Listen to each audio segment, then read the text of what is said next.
Gencatan senjata telah diperpanjang sementara Amerika Serikat diam-diam memasang jebakan untuk Iran. Dan bagaimana hilangnya serta kematian misterius 11 ilmuwan nuklir dan dirgantara Amerika terhubung dengan perang di Iran? Tetap bersama saya di sini, di Straight Up. Jadi, Presiden Trump kemarin memperpanjang gencatan senjata tanpa batas waktu hingga para pemimpin Iran dapat mengajukan apa yang ia sebut sebagai proposal terpadu kepada Amerika Serikat. Trump menggambarkan adanya perpecahan internal yang mendalam di dalam pemerintahan Iran yang telah mencegah Teheran untuk merumuskan posisi negosiasi yang koheren. Dia juga menyebutkan permintaan langsung dari para pemimpin Pakistan yang mendesak Washington untuk menunda tindakan militer apapun sampai Iran dapat memantapkan sikapnya. Trump menambahkan bahwa pasukan Amerika Serikat akan mempertahankan pengepungan, tetap sepenuhnya dikerahkan, dan siap dalam segala hal, tetapi akan menahan diri untuk tidak melepaskan tembakan sampai Iran mengajukan proposalnya dan diskusi selesai, bagaimanapun hasilnya. Reaksi awal Teheran terhadap hal ini, agak aneh. Media bahkan menggambarkannya sebagai sikap meremehkan. Seorang penasihat pejabat Iran, Mohammad Khalibaf, mengatakan bahwa perpanjangan gencatan senjata tidak masuk akal, mengklaim bahwa itu hanyalah upaya Washington untuk mengulur waktu guna melakukan serangan mendadak. Menurutnya, Iran yang memegang inisiatif sekarang. Laporan media terus menyajikan berita karena, mereka harus melakukannya. Mereka tidak peduli untuk memberikan kebenaran kepada Anda. Mereka hanya perlu membuat Anda terus mengikuti dengan cara apapun. Jadi, hingga saat ini, situasinya masih berubah-ubah, tidak pasti, dan berpotensi memanas. Gencatan senjata diperpanjang, tetapi negosiasi terhenti karena Iran terpecah.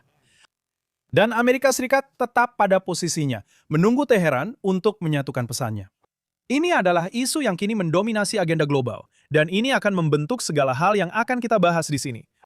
Saya sudah membahas ini ketika gencatan senjata dimulai 2 minggu yang lalu. Jadi, apakah ini baik atau buruk? Apakah ini sebuah kemenangan atau kemunduran? Tanda kelemahan atau jeda strategis? Hanya waktu yang akan menjawab. Dan kemudian, saya menambahkan bahwa pada akhirnya kita akan tahu kemana arah semuanya. Jadi sekarang kita sudah sampai pada tahap ini, dan kita melihat ada perkembangan. Dan kita kembali ke pertanyaan lain. Apakah kita telah belajar sesuatu dari upaya untuk bernegosiasi dengan para penjahat licik ini, ataukah kita terus menipu diri sendiri bahwa mereka akan menginginkan penyelesaian damai? Apakah kita benar-benar mencari penyelesaian yang nyata? Keputusan Trump di satu sisi tidak mewajibkannya untuk melanjutkan pertempuran, tetapi di sisi lain, ia memberikan tekanan pada Iran dan sekaligus meletakkan tanggung jawab sepenuhnya di pihak mereka. Saat ini, Iran menghadapi 3 pilihan utama. Menerima tuntutan negosiasi yang ditetapkan oleh Presiden atau kembali ke meja perundingan dengan kesiapan untuk berkompromi. Menantang Amerika Serikat baik melalui serangan preemptif atau dengan mencoba memecah blokade laut di selat, sebuah tindakan yang pada akhirnya akan mengarah pada perang. Atau yang terakhir, runtuh secara ekonomi dan sosial, sebuah proses yang akan memakan waktu. Intinya adalah seperti ini. Amerika Serikat menerapkan terhadap Iran logika yang sama persis yang telah digunakan Iran selama bertahun-tahun, yaitu menggunakan perang pengurasan yang panjang dan melelahkan, didukung oleh tekanan ekonomi. Itulah tepatnya yang dihalangi untuk dilakukan Israel di Gaza karena pertimbangan kemanusiaan dan perlindungan warga sipil. Amerika Serikat sekarang menerapkan hal itu secara langsung terhadap Iran. Apakah ini pada akhirnya akan menyelesaikan situasinya? Hanya waktu yang akan menjawab. Ini adalah proses jangka panjang yang juga menimbulkan beban bagi perekonomian global.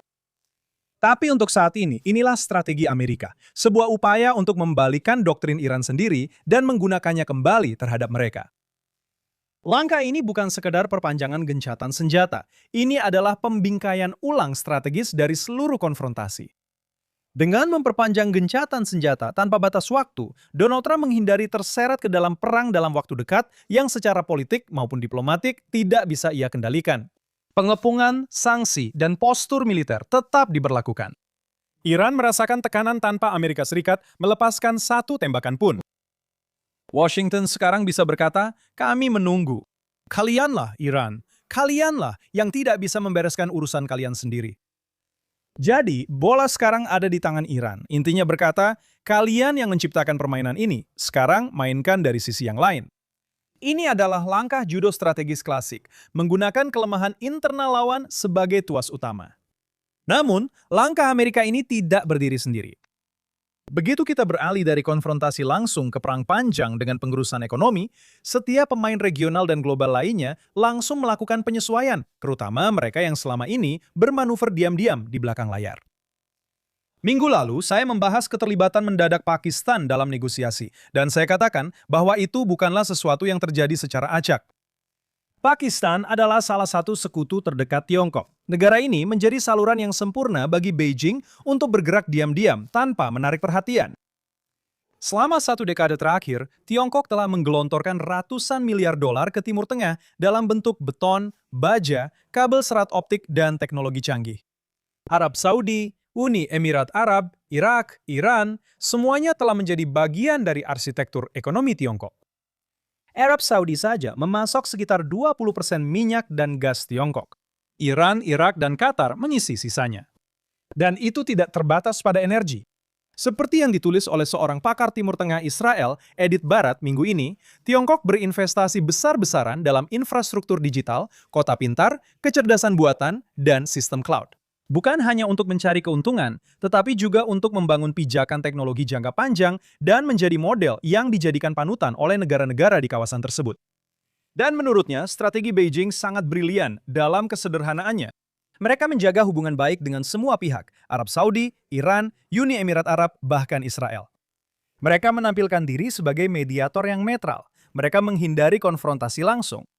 Dan ketika mereka perlu bertindak secara diam-diam, mereka menggunakan mitra seperti Pakistan untuk menangani bagian terberatnya.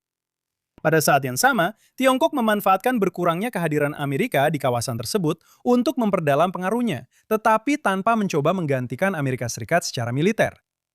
Beijing menginginkan stabilitas, pasokan energi yang tidak terganggu, dan jejak global yang lebih luas. Itulah inti permainannya. Begitulah cara Tiongkok membangun kerajaannya. Dan itu, tambah Edith Bar, membawa kita pada pertanyaan yang harus dihadapi Israel. Di mana posisi kita dalam peta baru ini? Apakah kita menyambut investasi Tiongkok dalam infrastruktur kita, di pelabuhan, rel kereta api, teknologi, ataukah kita mundur dan bertanya, ketergantungan seperti apa yang sedang kita ciptakan pada kekuatan besar Timur yang sedang bangkit? Karena saat Timur Tengah berubah dan Tiongkok secara diam-diam memperluas pengaruhnya, Israel harus memutuskan bukan hanya siapa sekutunya, tetapi juga siapa yang diizinkan masuk ke dalam fondasinya. Jadi, dalam arti tertentu, semua ini adalah bagian dari Perang Dunia abad ke-21. Perang ini berlangsung dengan cara-cara modern dan bukan seperti yang kita ingat tentang Perang Dunia di abad ke-20. Dan sebenarnya perang ini sudah berlangsung selama beberapa waktu. Ada perbedaan penting antara situasi yang dihadapi Israel dalam perang dengan Iran dan situasi dengan musuh-musuh di perbatasan langsung kita di Gaza dan Lebanon. Dengan Iran, tujuan Israel adalah untuk melumpuhkan kapabilitas yang menjadi ancaman eksistensial bagi kita. Iran mengejar ambisi regional bahkan global, termasuk kerjasama strategis dengan Tiongkok dan Rusia. Ambisi dan kemitraan-kemitraan itulah yang juga mengancam kepentingan Amerika Serikat. Itulah sebabnya Amerika Serikat memiliki alasan sendiri untuk bertindak. Dalam arti tertentu, kebutuhan Amerika mirip dengan kebutuhan Israel untuk menghadapi ancaman di sepanjang perbatasan kami dengan Hamas dan Hizbullah. Perbatasan negara adidaya global seperti Amerika Serikat memang benar-benar bersifat global. Iran bagi Amerika Serikat seperti halnya Hamas dan Hizbullah bagi Israel, yaitu kekuatan proksi di tangan musuh. Selain menjadi ancaman militer, kerjasama Iran dengan Tiongkok menciptakan risiko dominasi ekonomi atas perekonomian global di masa depan. Dan disinilah Amerika Serikat telah melancarkan pergulatan global modern, mengamankan superioritas militer dan ekonomi tanpa terseret ke dalam perang fisik langsung dengan kekuatan global, terutama Tiongkok. Dalam konteks ini, kepentingan Israel sejalan dengan kepentingan sekutunya. Saat ini, Amerika Serikat sedang berusaha mengakhiri situasi saat ini dengan mencapai tujuannya yang menjamin keunggulan ekonomi jangka panjang di arena-arena kunci masa depan. Dan itu adalah pengembangan kecerdasan buatan serta penguasaan atas cadangan energi dan mineral yang dibutuhkan untuk kepemimpinan teknologi dan industri di bidang kecerdasan buatan. Dan yang lebih penting lagi, bukan hanya mencegah hal-hal tersebut jatuh ke tangan Tiongkok, tetapi juga memastikan Tiongkok menjadi bergantung pada niat baik Amerika. Setelah Amerika Serikat mengamankan tujuan-tujuan tersebut, perangnya dalam arti strategis telah selesai. Dan Israel sebenarnya memiliki peran dalam hal ini, yaitu membantu Amerika Serikat mencapai titik tersebut dengan menghindari gesekan yang tidak perlu yang bisa memberikan Iran alasan atau kemampuan untuk mundur dari konsesi atau dari tekanan yang diberikan kepadanya. Setelah tujuan-tujuan Amerika tersebut tercapai, maka Israel akan dapat kembali menyelesaikan pembongkaran organisasi teror yang beroperasi di bawah arahan Iran dan yang berada di sepanjang perbatasan kita. Jadi jangan berpikir sejenak pun bahwa Tiongkok hanya duduk diam saja. Tiongkok telah berinvestasi besar-besaran selama bertahun-tahun di ekonomi barat dan dunia untuk mendapatkan pengaruh. Namun, negara adidaya nuklir tidak bisa terlibat secara langsung. Ketika Anda memahami itu, dan bahwa inilah inti dari perang global yang sedang berlangsung, Anda akan mengerti mengapa Tiongkok telah berinvestasi begitu besar dalam perang kognitif atau propaganda yang sedang mereka jalankan. Menggunakan platform media sosial untuk memanipulasi orang-orang di Barat dan terutama di Amerika Serikat agar menentang perang dan menentang keterlibatan sekutu Eropa dengan Amerika Serikat, serta mencoba menahan Israel. Dan ketika Anda memahami hal ini, Anda mulai melihat kemungkinan keterkaitan dengan cerita-cerita lainnya. Misalnya, cerita yang sedang berkembang di Amerika Serikat saat ini, yang baru sekarang mendapatkan perhatian yang layak, dan ini terhubung dengan cara yang sangat nyata dengan perang senyap yang telah dijalankan Israel selama beberapa dekade.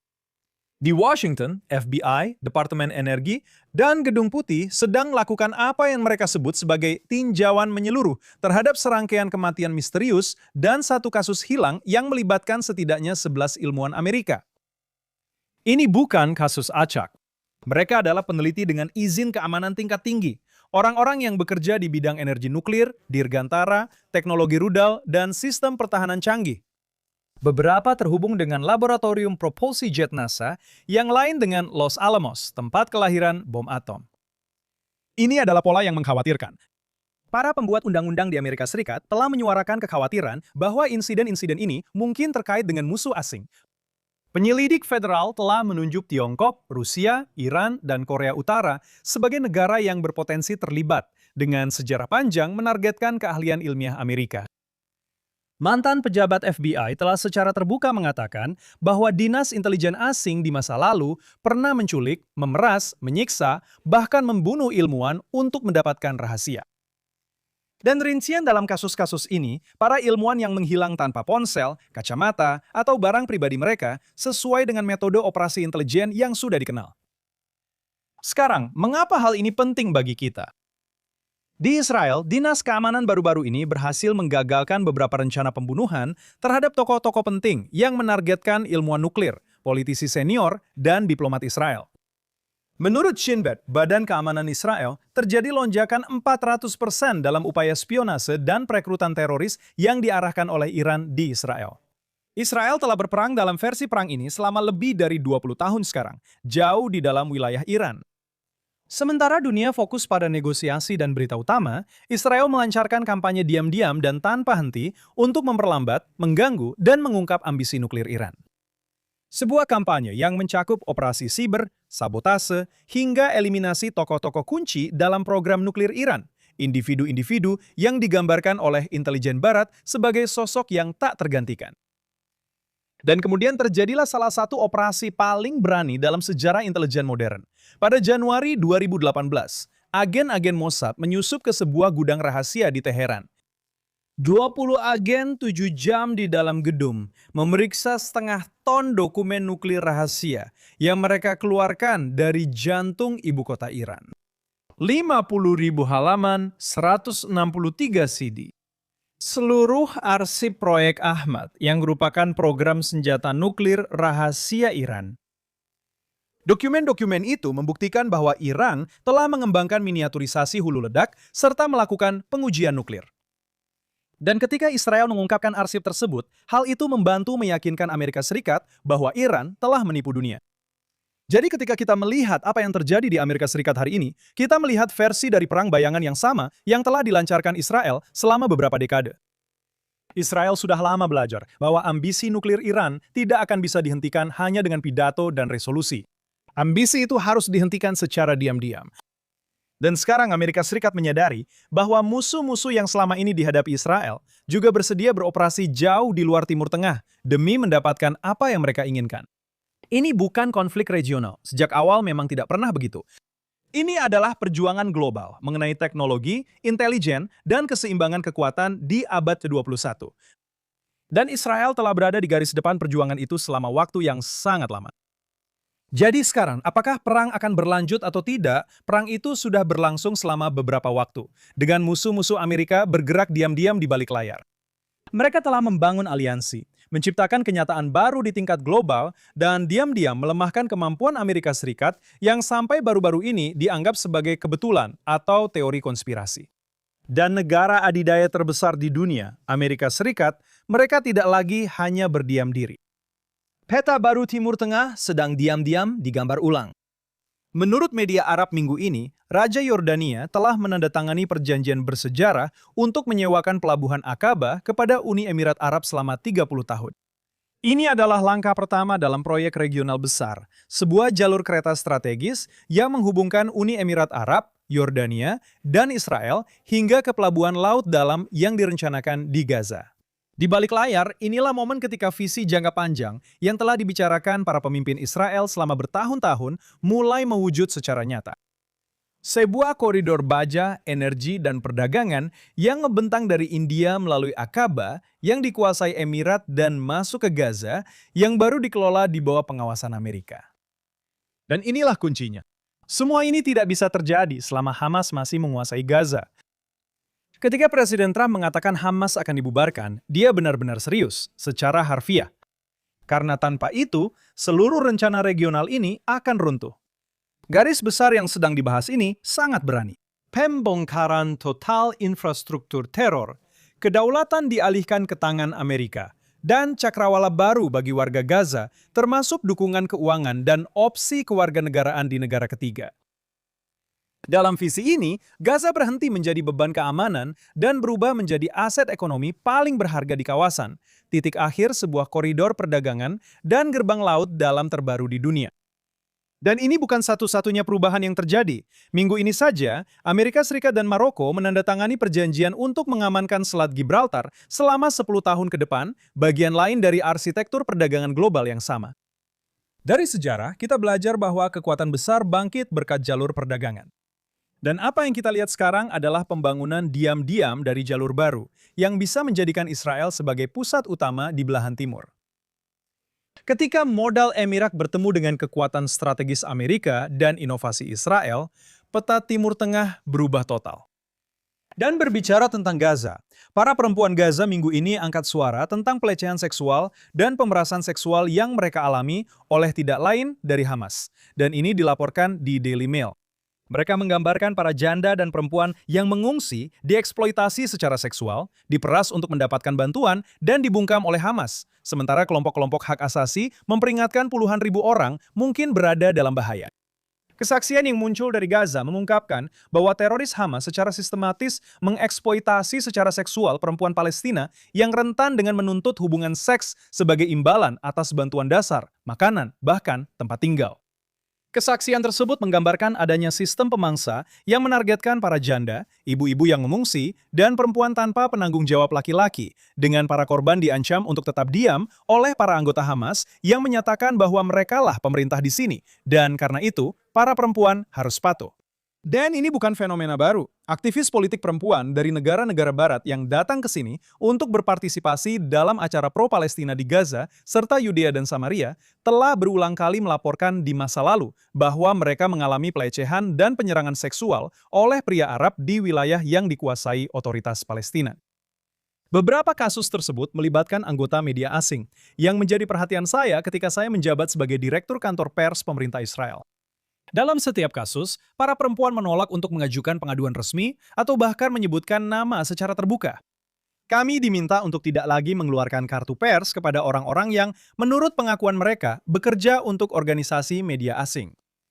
Jadi, saya bertanya-tanya, berapa lama waktu yang dibutuhkan kelompok hak asasi manusia atau PBB sampai mereka menangani hal ini?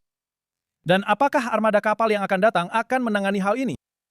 Ngomong-ngomong soal armada kapal, yang berangkat dari Barcelona pada hari Minggu untuk perjalanan anti-Israel lainnya ke Gaza, Armada itu juga diguncang oleh skandal seks setelah salah satu pemimpinnya yang progresif dituduh melakukan pelecehan seksual terhadap setidaknya 3 relawan. The New York Post melaporkan bahwa seorang pemimpin senior dalam armada tersebut, anggota komite pengarah yang merupakan badan pengurus tertinggi organisasi itu, melakukan hubungan seksual dengan beberapa aktivis saat berada di kapal menuju Gaza. Bukan satu orang, bukan dua. Menurut unggahan media sosial kelompok Palestina Heart of Philistine awal pekan ini, ada 3 individu berbeda. Dan dalam berita Gaza lainnya, perang yang sedang berlangsung telah sangat mengurangi lahan pengembalaan terbuka yang tersedia di Gaza, sehingga menyebabkan kelangkaan para ternak domba dan kambing. Selain dampak ekonomi, banyak pria lokal Gaza mengungkapkan frustrasi bahwa Israel secara efektif telah mengambil salah satu kegiatan budaya yang mereka cintai. Kita mengalami 1 minggu lagi di mana Israel menjadi pusat perhatian dunia, tidak hanya di Timur Tengah, tetapi juga di Eropa, Amerika Selatan, dan wilayah lainnya. Mari kita mulai dari Eropa. Selama beberapa hari terakhir, beberapa pemerintah Eropa, termasuk Spanyol, Prancis, dan lainnya, telah meningkatkan upaya mereka untuk memberlakukan pembatasan baru terhadap Israel. Langkah-langkah ini berkisar dari usulan pembatasan senjata hingga inisiatif diplomatik yang bertujuan membatasi kebebasan militer Israel, serta tekanan terkoordinasi di dalam institusi Uni Eropa. Tujuan yang dinyatakan adalah untuk menahan operasi Israel terhadap kelompok teroris di perbatasannya. Namun dampak praktisnya jelas, yaitu mencegah Israel menyelesaikan tugasnya dan membongkar organisasi-organisasi yang telah berulang kali menyerang kami. Dan perlu dicatat bahwa pemerintah-pemerintah yang sama ini juga menghadapi tantangan internal mereka sendiri, ketidakstabilan politik, tekanan ekonomi, dan kerusuhan sosial. Semakin keras kritik terhadap Israel, semakin banyak gejolak yang tampaknya mereka alami di dalam negeri. Dan kemudian ada kisah yang sama sekali berbeda yang sedang terjadi di belahan dunia lain. Minggu ini, Israel merayakan hari kemerdekaannya. Di antara para pembawa obor di Gunung Herzl adalah Presiden Argentina, Javier Milei, seorang kepala negara yang sedang menjabat yang menempuh perjalanan dari seberang dunia untuk berdiri di Gunung Herzl dan menghormati kebangkitan kembali negara Yahudi. Dan Presiden Milei tidak hanya datang ke sini untuk sekedar simbolisme. Selama kunjungannya, Argentina secara resmi menetapkan IRGC dan pasukan Al-Quds sebagai organisasi teroris, sebuah langkah yang telah dihindari oleh banyak negara.